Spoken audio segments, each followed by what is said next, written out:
Thanks very much, Chrissy.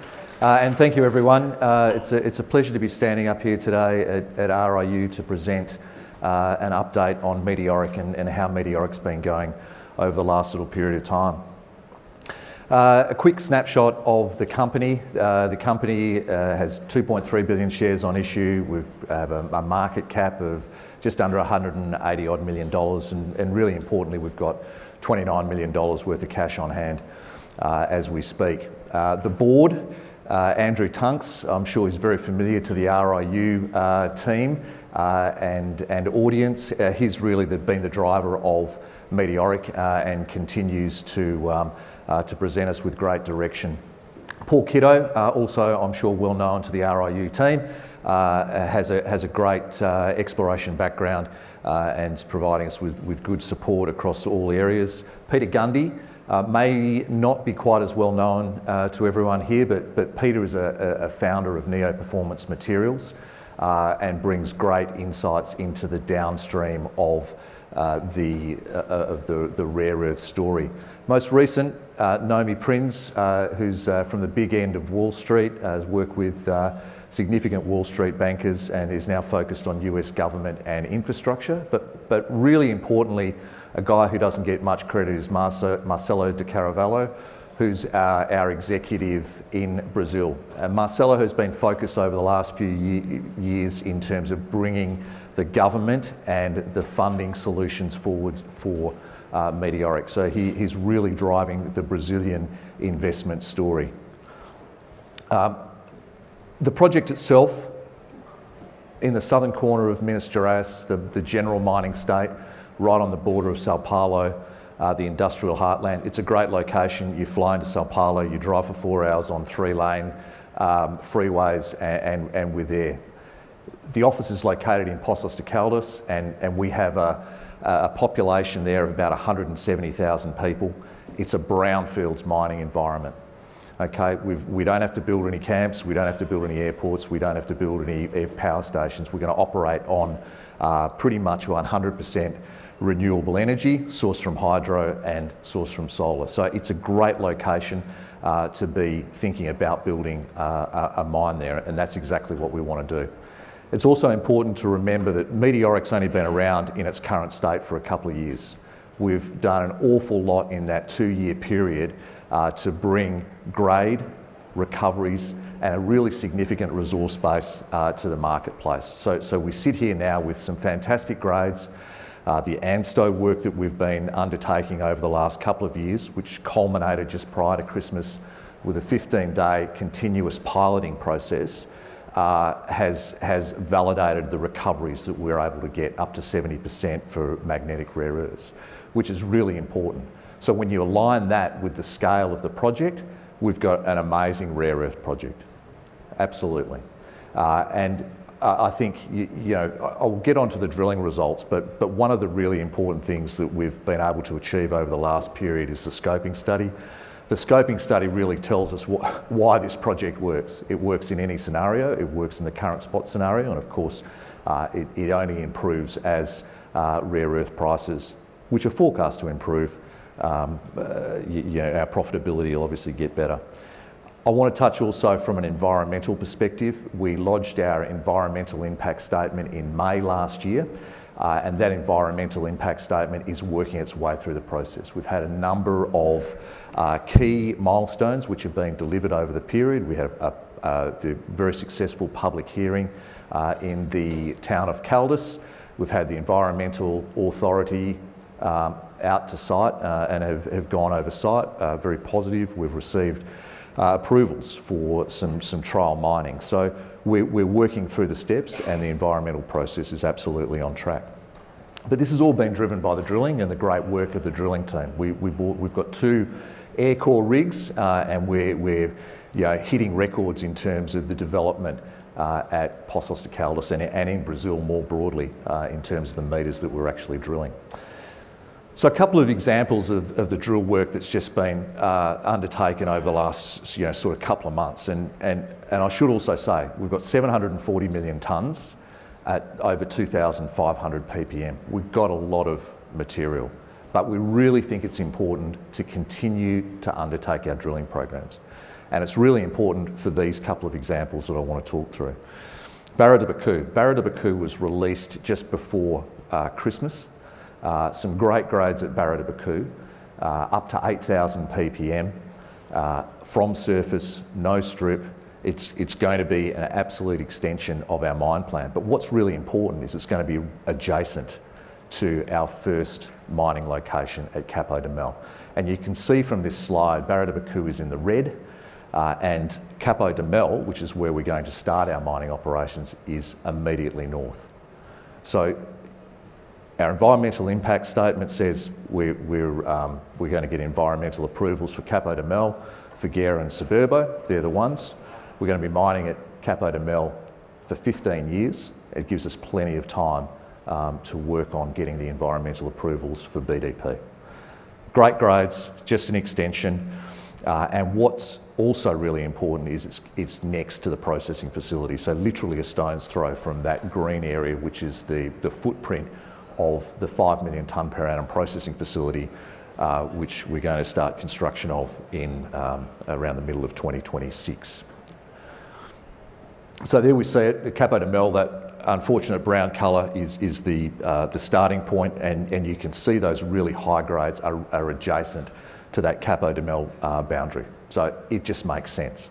We'll push high grade material through for an extended period of time, and what that means is we're really keen to get the resource out for Barra de Baku. The resource for Barra de Baku can then be scheduled, and we can incorporate that schedule into the PFS, which we're furiously working on at the moment. So a couple of really important points there. If you can find material that's of high grade, low cost, close to your processing facility, you've got to get chasing it, and we've still got some opportunities to do that in some of the areas to the south and to the east, and also to the north. It's pretty open. The other one, which is Agostino, which we released a couple of weeks ago now. Agostino's in a slightly different location. It's a little bit further north, and it's in a similar sort of location to Donna Maria 1 and 2 and CVM. What's really exciting about this, again, it's high grades, it's thick, and it's from surface. So we're getting very thick intercepts, but what's important, and this is consistent with Donna Maria and CVM, is that we're getting higher magnetic grades. So again, the importance of making sure that we've tested the enormous footprint that Meteoric has within the Caldeira to ensure that we're targeting those key value additive areas. So Agostino, Donna Maria and CVM are really shaping themselves up for the next step beyond the Capo de Mel, Figueira sort of southern areas. Late last year we released our scoping study, and the scoping study was a really important first step for us. So it was the first time that we were able to get some financial numbers out, and this is the reason this project absolutely works, right? You can see the scoping study is based on a 20-year mine life with a 5 million tonne per annum processing facility. It'll produce around 10,000 tonnes of REO every year, and the recoveries that we get from a magnets perspective sit at around about that 70%. The economics that sit behind that, based on a fairly heavily discounted forecast price, is an NPV of $1.4 billion, 40% IRR, and a payback of 2 years. So that's based on a forecast price, but it was a bit racy for us, so we discounted it by 40%. Right? So add 40% on, if you believe in the market predictors, it looks pretty good. What's more important though, is that when you put the spot price in, we pay ourselves back with just under 4 years. And what the chart in the bottom right-hand corner shows you is our C1 cost to produce a kilogram of NdPr, the yellow bars. Okay? So the yellow bars we're comping to a spot price, which is around about $60 a kilogram as of today, that's our operating cost relative to the price that we could achieve for that product. It's pretty compelling. When you put in a forecast price, it becomes really compelling. And the important thing from all of this for me is that we're sitting here with a global cost curve that's produced by Project Blue in the bottom left-hand side that says we sit on the very left-hand side of that. If you've been in the resources space for a period of time, and there's a lot of people who have, you have to be on the left-hand side of any cost curve. It's critical. We've got to be there because there's going to be commodity price cycles. It's going to be up and it's going to be down. If you're on the left-hand side, you weather the cycles and you absolutely capitalise when the cycle's high. It's obvious. So that's the great thing about the Meteoric project. We're sitting on the left-hand side. We're competing with China, 100%. And why is that? Well, grade and recoveries are really important. Yeah, grade and recovery is top most, but we are a simple process. We're free dig, no crush and screen, no drill and blast. It's a simple process. We wash the clays in ammonium sulfate, garden variety fertiliser. So it's a process which is pretty straightforward. From there we collect the rare earths, and then we take the spent clays, we process them, we recycle the water, we recycle the ammonium sulfate, and we take that spent clay and put it back in the pits. So it's a continuous rehabilitation process that we're working through, all pretty straightforward. What's really important and touched on earlier is we've proved this up with ANSTO. So if you come across to booth 113, Tony Hadley, who's our head of metallurgy, can talk you through the whole process. He's been driving that process, and we're very confident in what we've set up in order to capitalise on this enormous resource base. Just from a capital and a funding perspective, I think it's really important just to highlight that we've been working with the Brazilian government. The Brazilian government included us in their Brazilian investment platform. We were one of 14 companies that were included within that platform, and we were the only mining company at that time that was included in that platform. That platform is designed to bring projects that have got a climate and ecological benefit together with funding to bring them to market and take them downstream. The BIP is a really important initiative from the Brazilian government, and the Brazilian government have been really progressive in terms of bringing together the upstream and the downstream.